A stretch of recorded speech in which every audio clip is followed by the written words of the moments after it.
If you will, turn to Esther chapter 9. Esther chapter 9. And what I want us to do just for a moment is to back up to Esther chapter 8, verse 17. You'll be on the same page most likely, hopefully. And just get an overview of what happened last time when we left. And that'll help us understand what's getting ready to take place in chapter 9. And then we should be able to make it through chapter 9 today. And chapter 10 only has 3 verses, so I think we can get pretty far in that chapter today. And we'll see what happens in the rest of this book to see what's happening. And then at the end of our class this morning, we're going to give some overview things of this book, just to remind ourselves where we've been in this book. And then we'll put this class to a close for today. Esther 8:17, where we'll pick up. Really pick up in verse 16. The Jews had light and gladness and joy and honor. And in every province and in every city, wheresoever the king's commandment and his decree came, the Jews had joy and gladness, a feast and a good day. And many of the people of the land became Jews, for the fear of the Jews fell upon them. Isn't it interesting that in everything that's happened, it was supposed to be, according to Haman, leading up to the death of the Jews? But what's taking place in verses 16 and 17 of chapter 8? What's went out in the land? A new decree. And this decree said, defend yourself. And this decree said, they can fight back. And this decree said, they'll be protected. Now, who wrote this decree? Do you remember? Mordecai. The decree to kill the Jews. Who wrote that decree? Haman. So now the one who was trying to destroy Haman was dead. Or Mordecai, let me correct that. Now Mordecai is in his position and he's leading, and the king has told him, make a new decree. They put fine linen on him in verse 15, and he sent this out. And what I think is great about the end of chapter 8 is God's people had joy again. It seems that in this time of oppression, in this time of sadness, in this time of sorrow, there was not much joy. What would you do, and how would you feel if you were in a foreign country under oppression? What would your attitude be? You would be scared, I think so. Brownie, it's good to see you. Yeah. I think I'd be praying too, and I think that's what you see in Mordecai, isn't it? He checked on his family, he checked on others, and he was obviously a man who spent time with God. We see that. What else would we do? Be scared? We'd pray. We'd try to get out, but, well, they got pretty good raps on that. What would we do? Brownie, I think we got 2 options, and you own one of them. Number 1, we can draw closer to God. You know, and that happens in any great scenario where tragedy or triumph exist. Has this country ever drawn closer to God? It does, doesn't it? September the 11th, what did this country do? Drew near to God. Church buildings were full on that Sunday.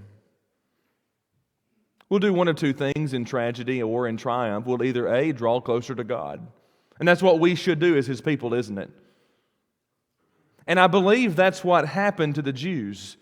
Because interestingly enough, the people in the cities where the decrees went out, who wanted to become like the Jews, the ending of verse 17, understood the fear of the Lord.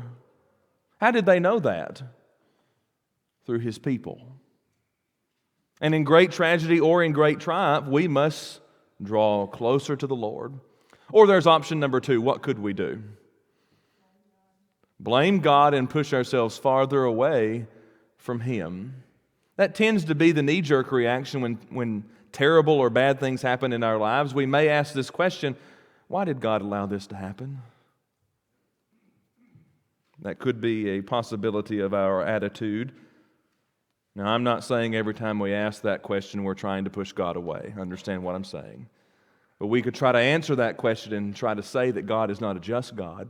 We could try to say that God does not care upon His people. We could try to say that God doesn't care upon me, and thus in our minds push Him further and further away. But it seems, verse 16 and verse 17, the Jews had light all of a sudden. They had gladness, and they knew who that came from. They knew where that was resting. And thus you enter into chapter 9 with this great attitude before these people, this great scenes. And here's what we read, chapter 9, verses 1 and 2. Now in the 12th month, that is the month Adar, on the 13th day of the same, when the king's commandment and his decree drew near to be put into execution, in the day that the enemies of the Jews hoped to have power over them, though it was turned to the contrary, that the Jews had rule over them that hated them, the Jews gathered themselves together in the cities throughout all the provinces of the king Ahasuerus to lay hand on such as sought their hurt. And no man could withstand them, for the fear of them fell upon all people. So here's the great day. Verse 1 is very interesting, isn't it? What do you notice in verse 1? Obviously, you get a little bit of the time frame of what's going on, but what do you notice? What do you notice in verse 1?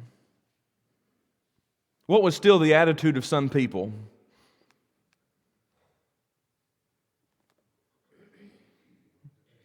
They still wanted to execute the Jews. Who was dead? Who was dead? Haman, the one who created this big plan in his mind and who brought it before the king and who slid it under the table and who got it sent out in decree. That's right. That's right. His sons were still alive, and that seems to give us an idea of maybe who was pushing this materials. And we'll have something to say about the 10 sons here in just a few minutes.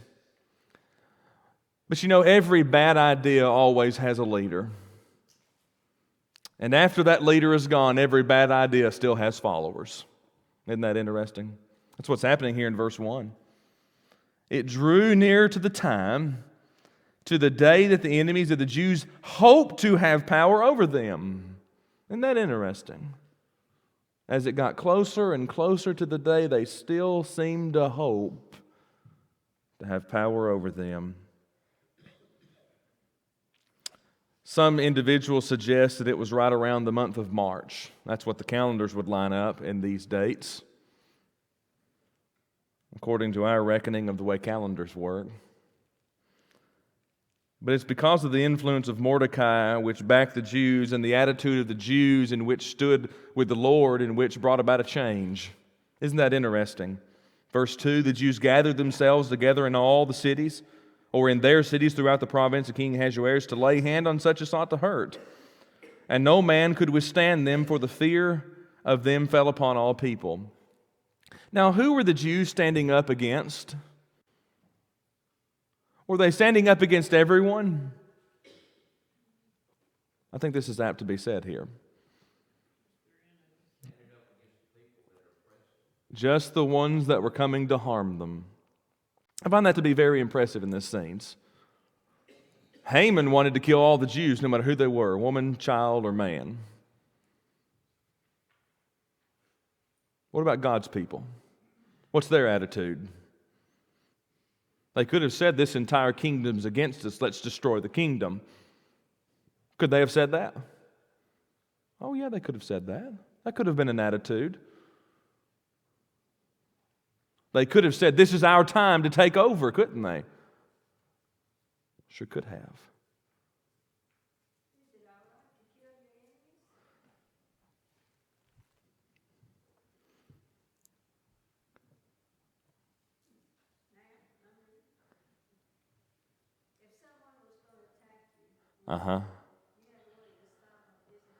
Well, I can say this. My answer is yes. And I believe it's biblically responsible to say yes.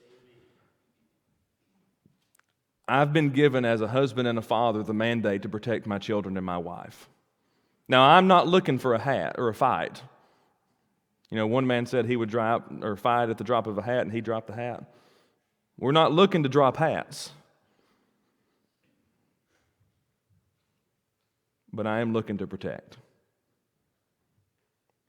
That's instilled in the nature of a husband and a father, to protect his family. The same scenes could be true about a country protecting itself in war. Is it acceptable before God to go to war? Now, I'm not making a blanket statement here, so listen to the way I'm going to say this. I'm going to try to be very careful the way I say it. A nation must protect itself. A nation must protect itself. The book of Romans tells us that the government is God's minister for justice.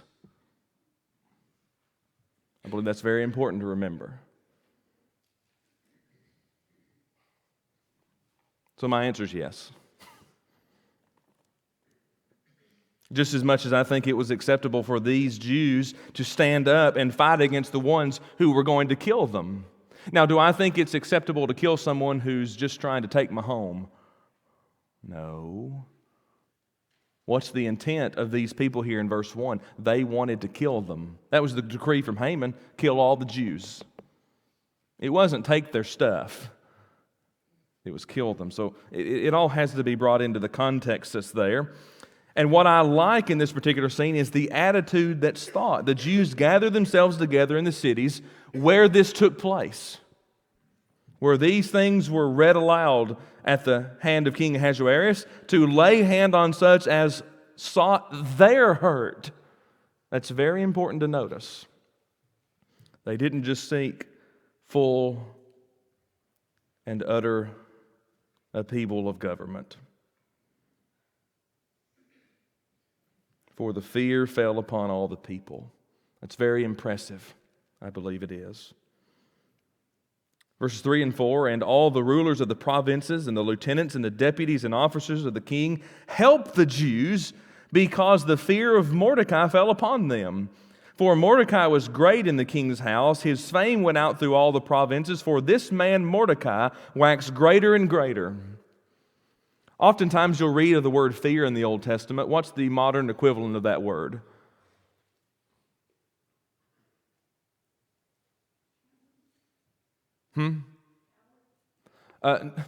Sometimes we say, when it's used in like verses 3 and 4, because of the fear of Mordecai.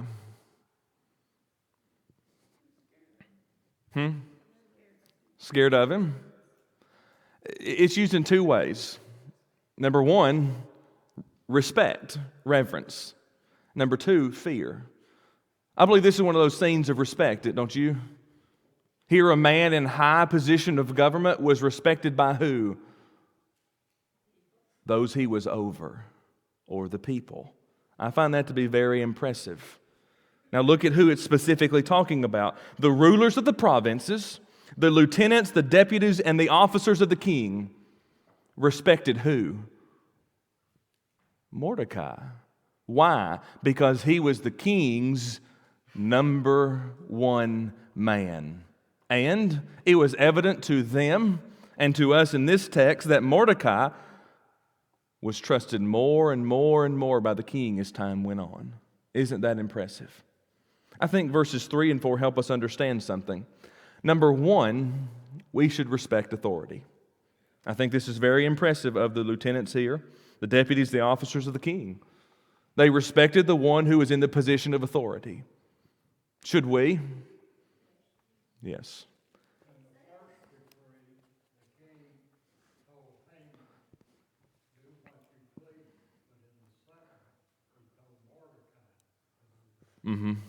That's very impressive, I believe. That was the end of the matter.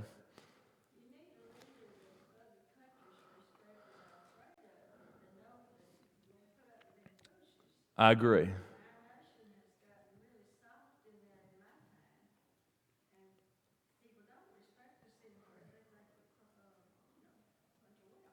I agree. I agree. But I believe what's happening here is a respect of authority. That's right. Who said that? Who said render unto Caesar the things be Caesar's? Who said respect authority? Christ. Let's be very specific. Christ. God's an acceptable answer, I believe, but Christ is very specific. So the point I'm making to us is, though we may disagree with the one who is an authority, we should respect authority. Now, does that mean that just because authority says abortion is legal, we should have abortions? No. That's contrary to God's law. That's right. We can't go against God's law. But here, I think a principle is being laid down here for us, that there was respect in the position of this office that existed. Mordecai occupied this office. He had been given this office by the king. He had huge influence on the land, and that was respected. And I think that's a very important principle that we need to see. And I think this is also an important principle from verses 3 and 4. I tried to find some other commentator that would say this, and I guess I'll be the only one to say it. But can men work under rulers who are sinful?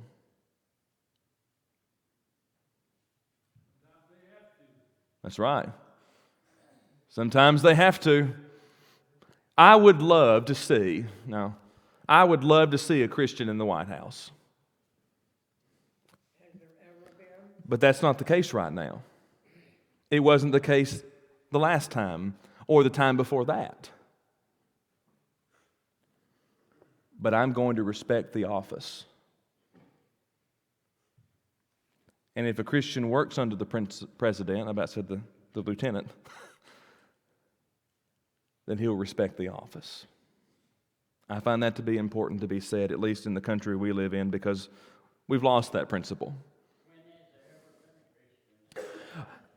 I don't know. Some question James Garfield. I think that's correct. I may be wrong. I think that's correct. But I don't know. And here's my response to that. It doesn't matter who's in the White House. It matters who's in your house.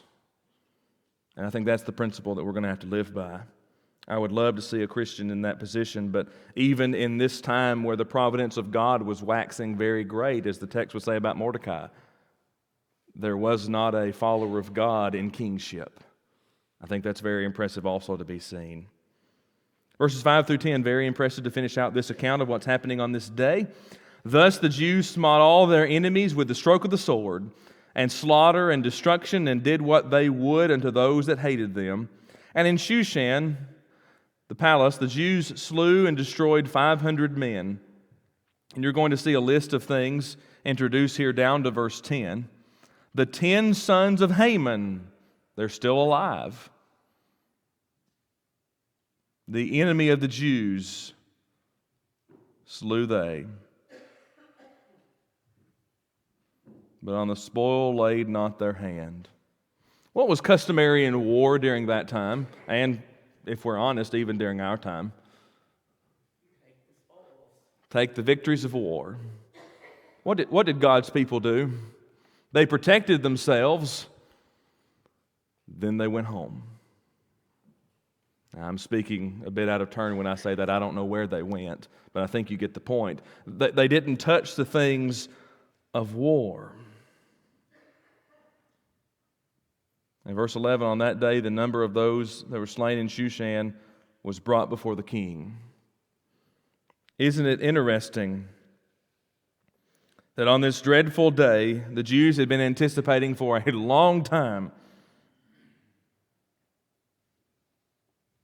They lived. They lived. A day of fear became a day of victory.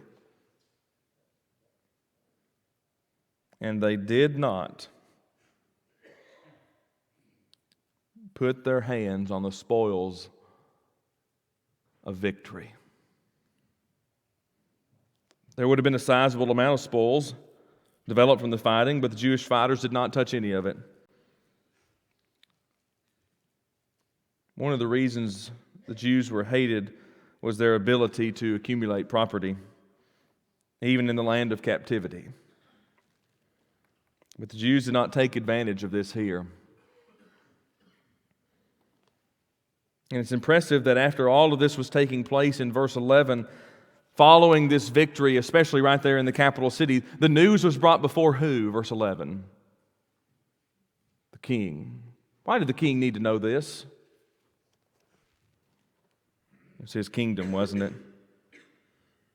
And it's interesting to me as you look at verses 11 and 12 of this particular scene, the king still loved the queen. Read 11 and 12 to make these go together. On that day, the number of those that were slain in Shushan was brought before the king, and the king said unto Esther the queen, the Jews have slain and destroyed 500 men in Shushan, the 10 sons of Haman. What have they done in the rest of the king's provinces? Now what is thy petition, and it shall be granted thee, or what shall thy request further, and it shall be done? Isn't it interesting the way he responds to his queen? From just a little bit ago, every time he sees her, what can I do for you? Isn't that interesting? The king is asking the queen, what can I do for you? I find that to be very impressive.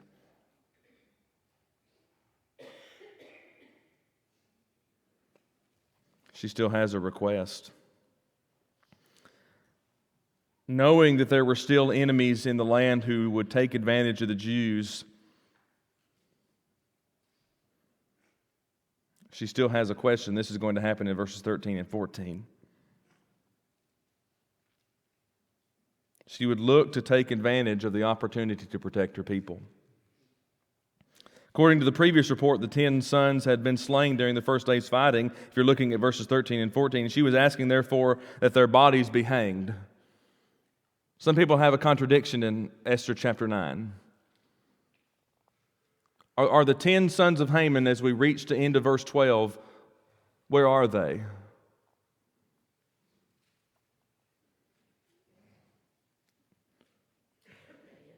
Verse 10, the 10 sons of Haman, the enemy of the Jews, slew they.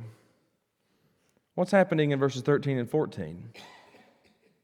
Then said Esther, if it please the king, let it be granted to the Jews which are in Shushan to tomorrow, also according unto this day, or this day's decree, and let Haman's 10 sons be hanged upon the gallows.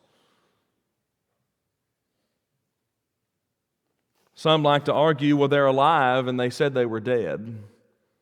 What's the case? That's right. That's right. An example's being set. Now we wouldn't imagine this in our world, would we? When's the last time someone was hanged in Tennessee? What year was that? 1863, I think. We'll go with that. 1863. Isn't that interesting? So how many executions in this state was carried out since then? I don't know. Esther's making a point. It's not a point we would see in our society,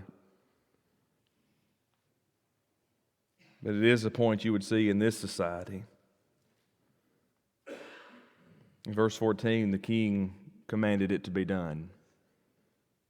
And the decree was given, and it was done. Now pick up with me in verse 15. For the Jews that were in Shushan gathered themselves together on the 14th day of the month Adar, and slew 300 men at Shushan, but on the prey they laid not their hand. But the other Jews that were in the king's provinces gathered themselves together and stood for their lives, and had rest for their enemies, and slew of their foes 75,000, but laid not their hands on the prey. The fighting continued the second day. That impresses me, doesn't it, you? The Hebrew word thousand can be translated as clan. It's interesting to me here that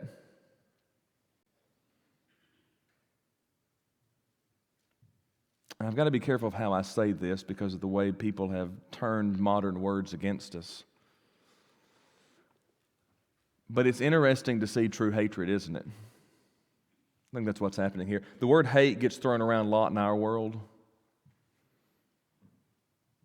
There are a lot of people in this country, political and otherwise, that hate anything that's good.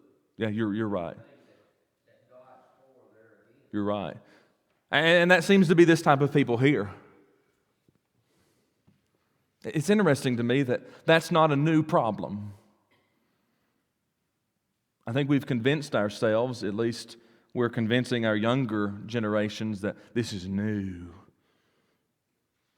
And no one's ever experienced this before. And you've got to fight for those that are hated. It's interesting to me that true hate seeks after death. That's interesting to me.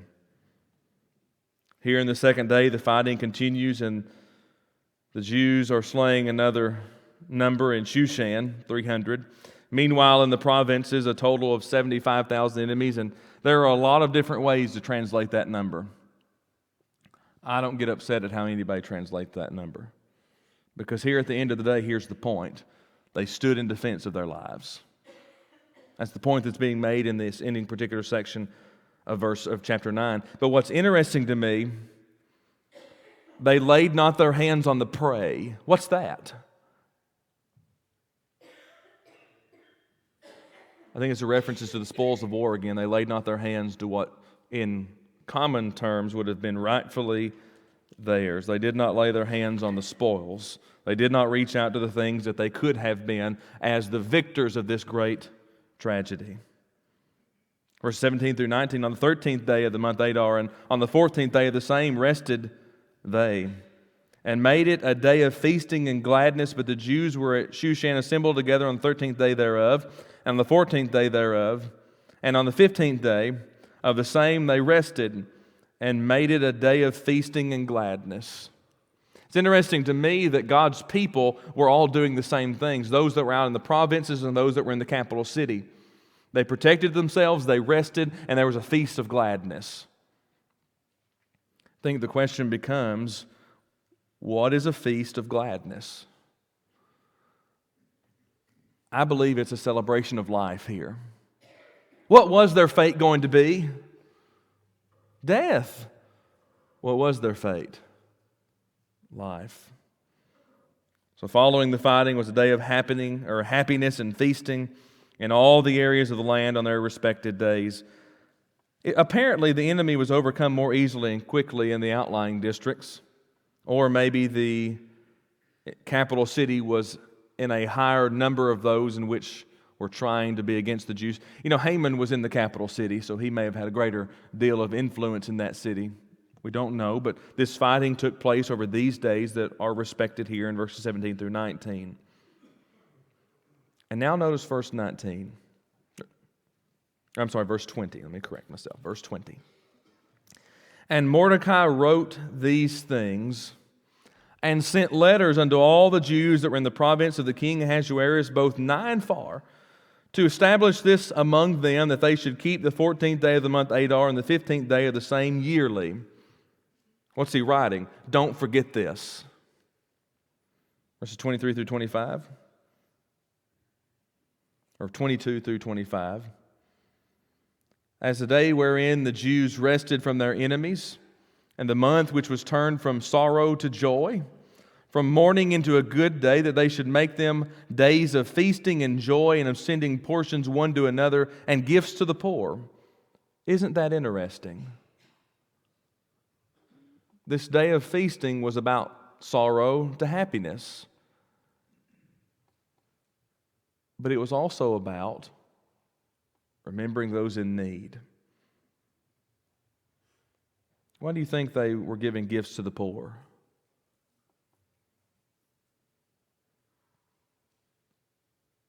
Why do you think they did that every year on this occasion? I think they were commanded to keep remembrance, so I don't think the giving of the gifts had to do with the remembrance. Why'd they give gifts to the poor?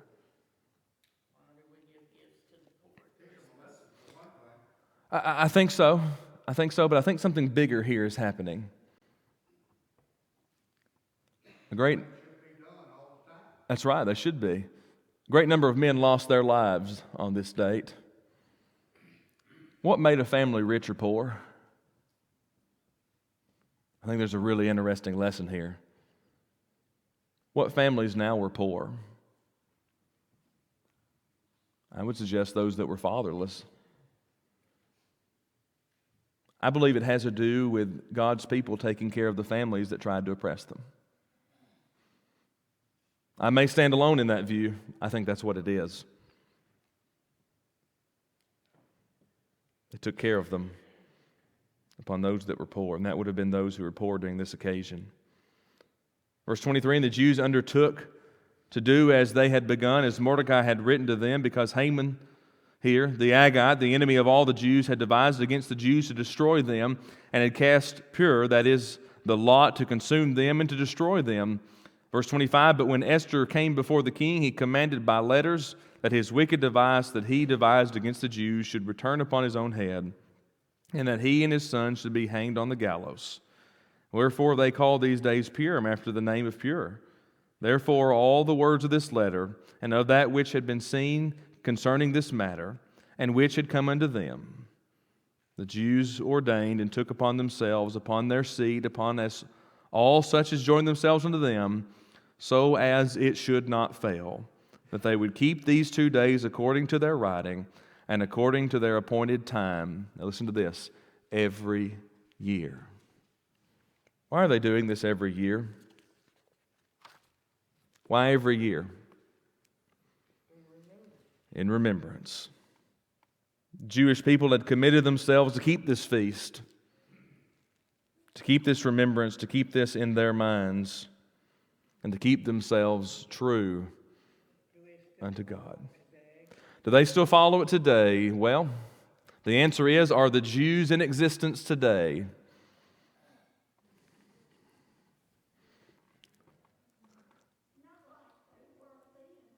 Now, are there a people that are called the Jews today? Okay, yes, I agree with you wholeheartedly. And they do still celebrate Purim. But I'm asking a different question. Are there Jews today? No. Who were these Jews? They were God's people. Who are God's people now? Are there Jews today? There is a history of God's people in the physical form. They're still called the Jews or Israel. But who's God's people now? Here's the answer: we are. And they kept this in that letter as long as they needed.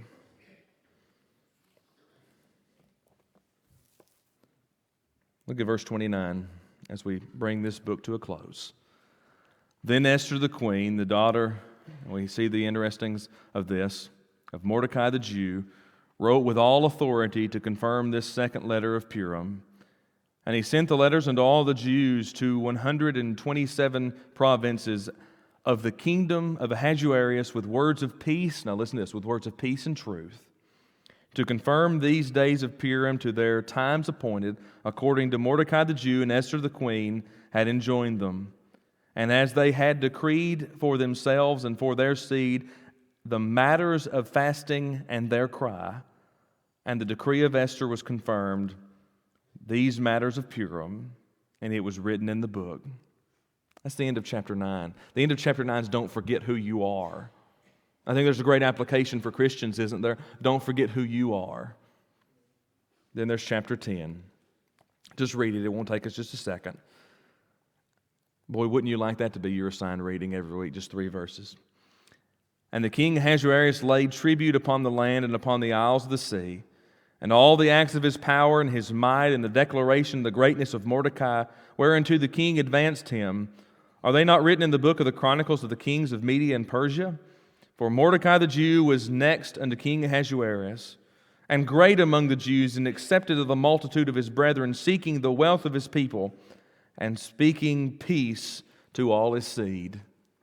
I think chapter 10 should be the proclamation of our lives. We have a people, don't we? Who are our people or peoples? The church. I think we sometimes fail to remember how important the Lord's church is. Look at God's people in Israel here. Under persecution, Mordecai became the number one man of the king. He was written in the books of the Chronicles of the Medes and Persians. Isn't that interesting? Many people turned to God because of His people.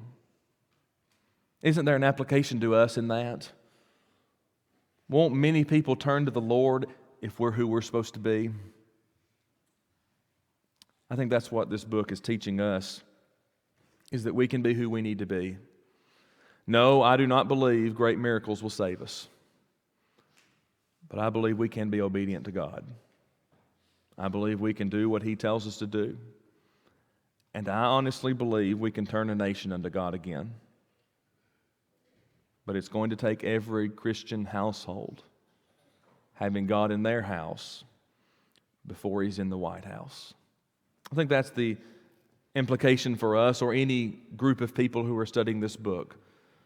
You can turn a nation to know God. I think that's impressive. Thank you so much for being attentive during this class. I know we're finishing this class, and we're going to stay in this Sunday morning class in the Old Testament.